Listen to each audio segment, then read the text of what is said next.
반갑습니다. 돌집사TV입니다. 자, 이번 시간에도 바로 시작해보도록 하겠습니다. 자, 오늘은 다 중요했지만 아주 중요한 내용들이 많이 나오고 있습니다. 보도록 할게요. 자, 먼저 CRM이라는 것은 고객 관계를 관리하겠다라는 겁니다. 자, C, Customer Relationship Management. 고객과의 관계를 관리한다라는 거죠. 그래서 고객의 특성에 기초한 마케팅 활동을 계획, 지원, 평가하는 과정입니다. 자, 무슨 말인지 조금 더 살펴볼게요. 자, 고객의 수요와 요구, 니즈를 파악해서 고객이 원하는 제품을 공급해 주겠다는 거죠. 그래서 고객의 이야기를 잘 들으면 잘 들을수록 우리 기업에 이제 이득이 되는 시대가 왔다 라는 게 해서 CRM은 아주 근간이 되는 내용입니다. 그래서 기업의 이익 극대화를 위해서지만 고객을 위하자 라는 전략이죠. 고객을 위하니까 이익 극대화가 되더라. 이렇게 반대로 보면 되겠고요.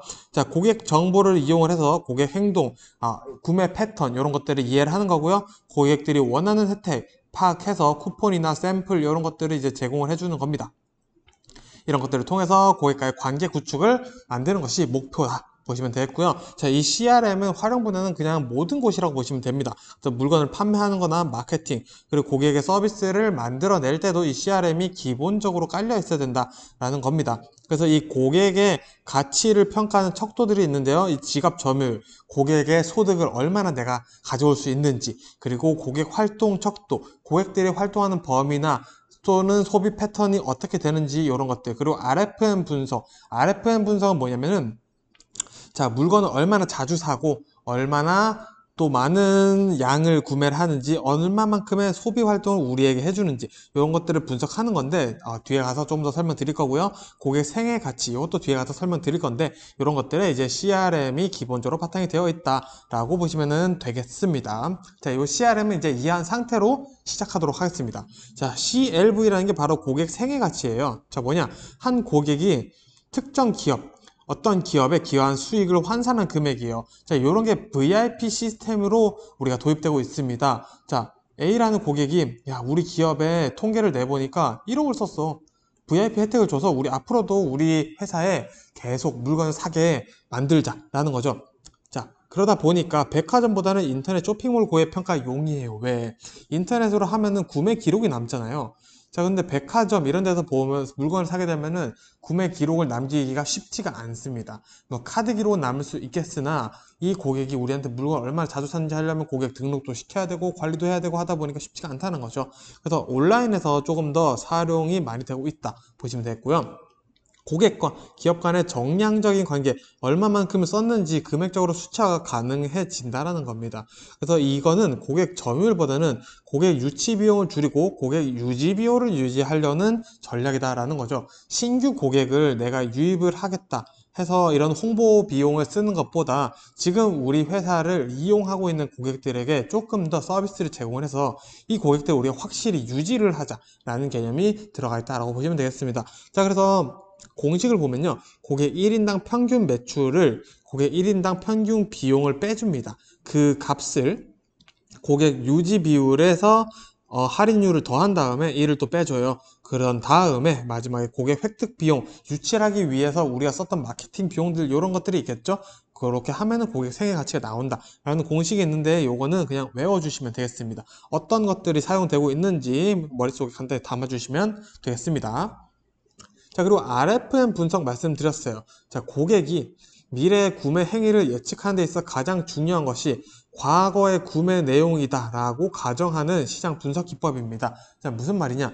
A라는 고객이 최근에 리센스, 주문 혹은 구매 시점이 언제인지, 최근에 물건을 샀는지 확인해 보자는 거죠. 그리고 특정 기간 동안 얼마나 자주 구매를 했는지, 그리고 한번 구매를 하면은 최대 규모, 최소 규모는 어느 정도인지, 얼마만큼의 우리에게 돈을 지불을 해주는지, 이런 것들을 우리가 분석을 해보자.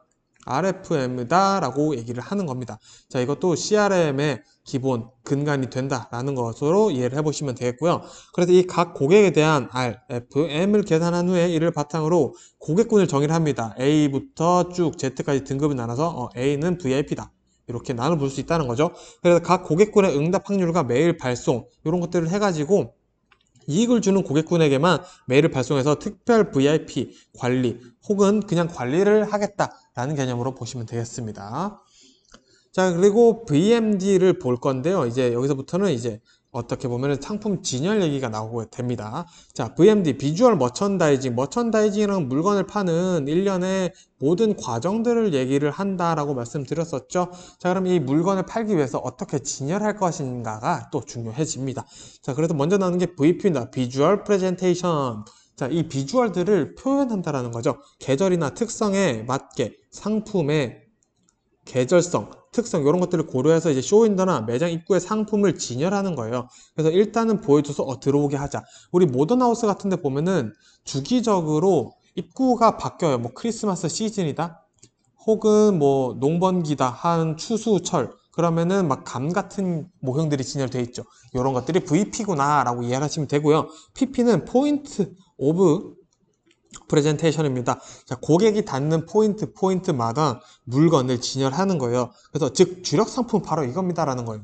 자, 입구에서 세제를 하나 갖다 놨어요. 사람이 들어오면서 세제를 봅니다. 세제가 있네 하고 지나가요. 근데 좀 들어가다 보니까 또 세제가 있어요. 같은 세제가 있어요. 여기 세제 또 있네. 또 가다 보니까 다른 곳에 또 세제를 진열해 놓은 거예요. 그러니까 사람이 보다 보니까 한 3번 보니까 야, 이거를 내가 사야 될 것 같은데 라는 느낌이 드는 거죠.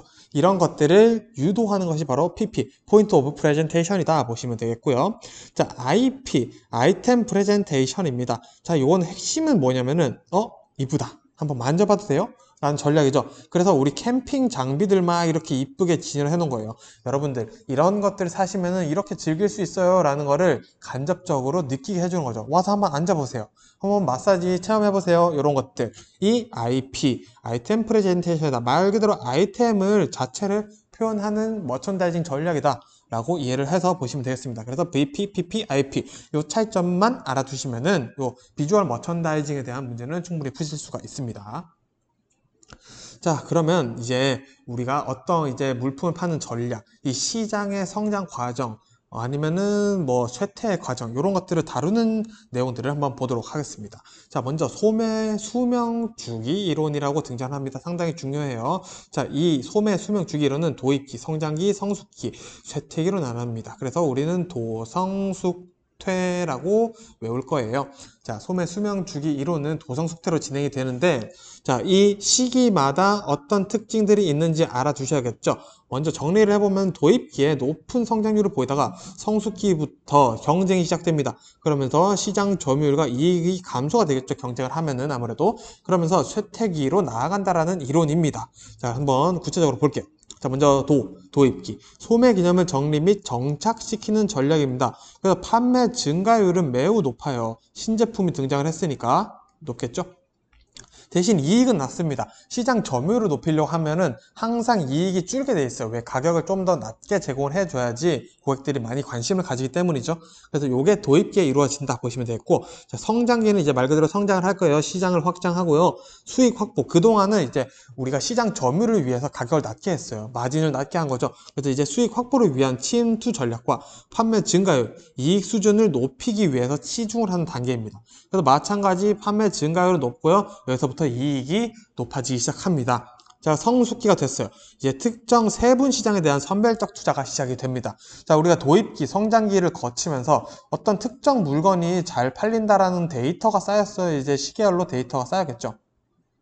자, 그러면은 야, 우리는 이제 주력 상품을 정해야 된다. 이거 가지고 여기다가 집중 투자를 해. 선별적인 투자를 합니다. 그래서 이 소매 개념이 수정되는 단계고요. 새로운 시장에 진출하려고 하는 전략이 나타날 수도 있습니다. 자, 그래서 판매 증가율은 중간이 되겠고요. 이익도 중간으로 성장기보다는 성숙기에 조금 더 떨어지게 돼 있습니다. 그래서 이 성숙기 때는 경쟁업체, 이 모방업체가 등장하기 시작해서 상품 구색을 깊이 확장해 두는 것이 기업에게 있어서는 생존 전략이다 보시면 되겠습니다. 자, 그리고 쇠퇴기는 말 그대로 이제 자본 지출을 최소화하는 거예요. 자, 자본 지출을 최소화하고 우리가 이 특정 제품 가지고는 벌어먹을 만큼 벌어먹었다. 자, 이제 단물이 다 빠진 것 같으니까 버리고 딴 데로 튀자라는 거예요. 그래서 이제 판매 증가율도 느리고 이익도 매우 낮은 단계로 보시면 되겠습니다. 이렇게 해서 도성숙퇴 어떤 내용들이 해당하는지 보시는 게 시험 문제 푸는데 상당히 많은 도움이 되고 있습니다. 자, 그러면 조금 더 구체적으로 볼게요. 제품 수명 주기에 따른 마케팅은 어떻게 해야 되는지 보겠습니다. 자, 먼저 도입기에는 제품을 인지시켜야 돼요. 왜? 판매 점유율을 높여야 된다라고 했었죠. 그래서 판매를 늘리기 위해서 품질 향상과 서비스를 추가한 변형 제품, 개량 제품들을 출시해서 경쟁 제품과 차별화해야 되는 단계가 되어 있습니다. 이런 마케팅이 중요하겠고요. 자, 성장기에는 우리 이익과 판매율 둘 다 높아지는 단계죠. 그래서 상표를 강화하고 차별화를 통해서 시장 점유율을 확대한 것으로 중점을 둡니다. 그 전까지는 신제품이나 신기술을 가지고 가격을 낮춰가지고 시장 점유율을 높였었는데 이제는 상표 강화와 차별화를 통해서 시장 점유율을 높이는 게 중요하다라고 되어 보고 있습니다. 자, 그래서 이제 경쟁을 조금 대비를 해야 되기 때문에 경쟁을 고려한 가격 전략, 경쟁을 고려한 가격 전략이라는 게 중요해요. 그전에는 그냥 가격 위주로 혹은 원가 위주로, 원가가 100원이니까 요거는 우리 한 20원만 남겨 먹자, 120원 이런 식으로 했었는데 이제 경쟁을 고려해서 야, 상대방이 저거 100원에 파니까 우리는 조금만 낮게 해서 팔자, 이런 기준 자체가 바뀌는 가격 전략이 구성되는 것이 성장기의 마케팅이다 되겠습니다. 자, 그러면 이제 성숙기에 도입하면서 이제 판매 증가율과 이익이 조금씩 낮아지기 시작합니다. 경쟁 우위 유지를 하는 게 중요해진다라는 거죠. 그 전까지는 경쟁에 대비만 했어요. 이제 실전입니다. 그래서 이미지 광고, 제품의 차별화를 더 초점을 갖추게 된다라고 보시면 되겠습니다. 자, 그럼 쇠퇴기는 뭘까요? 이제 판매 증가율도 이익도 단물도 다 빼먹었습니다. 그러면 이제 도망갈 준비를 해야 돼요. 자, 마지막 재고떨이를 합니다. 자, 여러분, 요 상품 이제 저희가 더 이상 안 만들 거예요. 빨리빨리 많이 사가세요. 대신 싸게 드릴게요. 하니까 이익이 조금 줄 수는 있겠죠. 그래서 단기적인 수익을 극대화하기 위한 방안, 마케팅을 하게 됩니다. 그리고 가능한 지출 비용을 줄이는 거예요. 그 전까지는 선별적으로 투자를 하거나 투자를 많이 해왔었는데 이제는 투자 비용을 줄이면서 매출 극대화를 목표를 하고 마지막까지 이익을 싹 끌어먹고 빠지겠다라는 마케팅이 진행되고 있다라고 해서 이 제품 수명 주기에 대한 개념 잘 잡아주시면 될 것 같습니다. 자, 그러면 다음 이론 보겠습니다. 소매업 아코디언 이론입니다. 자, 여러분들 아코디언 아시죠? 이렇게 쭈글쭈글 해가지고 되어 있는 악기죠? 이렇게 공기를 이용해서 하는 악기인데, 자, 요 흐름과 생긴 게 비슷하더라 라고 얘기를 하는 거예요. 자, 이 소매점은 시간이 흐르면서 전문화된 한정 상품의 소매형으로 진화하고 다양한 전문적인 상품을 취급하는 진화를 한다. 자, 무슨 말이냐? 이 상품의 구색의 변화가 있다라는 겁니다. 자, 맨 처음에 등장했을 때는 그냥 물건을 팔았어요. 그러다 보니까 경쟁에서 뒤처질 수 있죠. 그래서 전문화된 한정 상품의 소매 형태로 업그레이드 된 거예요. 자, 그러다 보니까 상품 구색이 줄었어요. 자, 뭐 옛날에는 막 물건 5개를 팔았는데, 아, 이제 전문화를 하자 해서 3개로 줄인 거예요.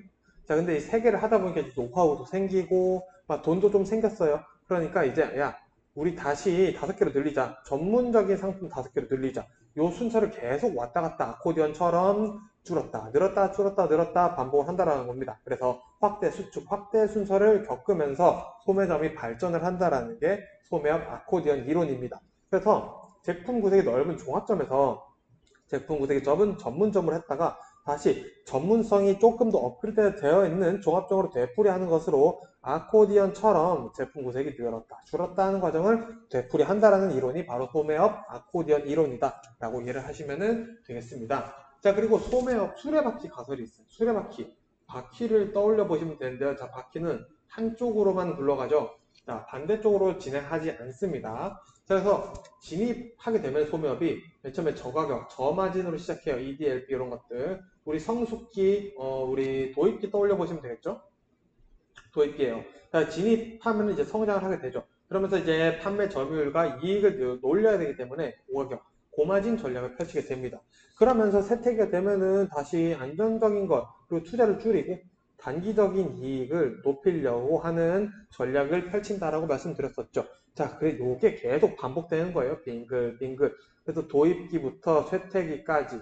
쇠퇴기가 지나면 또 다시 도입기, 새로운 상품으로 가지고 도입을 하고 이런 것들을 가지고 소매업이 진행이 되고 있다라는 내용이 펼쳐지고 있습니다. 그래서 정리해보면요. A 점포가 진입을 했어요. 저마진으로 합니다. 근데 기존에 B라는 업체가 있었다라는 거죠. 그래서 이 A가 B랑 경쟁을 하려고 하다 보니까 고가격, 고마진 전략을 펼치게 됩니다. 그런데 경쟁을 하고 있는 와중에 경쟁 중이에요. C라는 새로운 업체가 등장했어요. 자, 새로운 업체 등장했으면 저가격, 저마진으로 하겠죠.